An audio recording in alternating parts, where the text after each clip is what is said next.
cuasaí sportanis agus tá an Choróin Thriarach bainte ag fuireann rugbaí na Éirinn, héistóp an Breataine Bige a cheansú i Gardaí. Tá scéal an chluife ag Rory McAnneoin. Bhíon Breataine Bige gimmert sa máile, bhí chótealaí nó. Mar sin cé gur a cheiricín déag de chlufií cáilte go sa chéile, bheidí sé gcónaí contrateach inniu. Agus cé gur le Jack Conan scór mór amsúin sé numad agus Prendergast a héinú méadú an bharnó kick pianóise. Bhí Éirinn na follings go mór sna Cliberty agus iad a tuirt wathú go leor kick in na pianóise. Nuair a díbriú ringrose sin ar cháirta buí a hús, ach é sin os chrádaí na seirnig chuig cáirta dearnach fiche numad, bhí Éirinn fíomhró.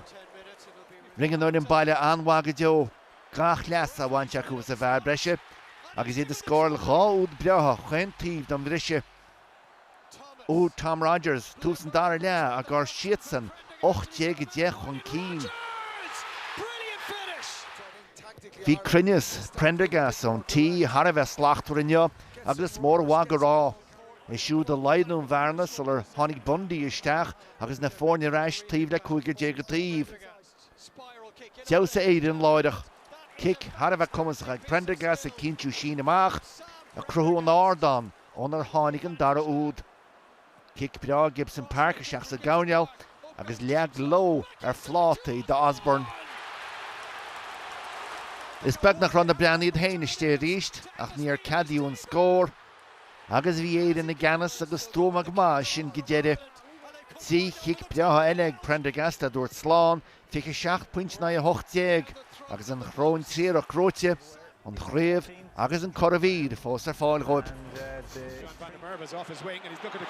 Ag glyfan mór eilean le Twickenham, wagad alaba bua mór a spáile, treis Dobson tús lasach chur leis an glyfa agus Ben White a críoch nó úd fórne ionta chóib.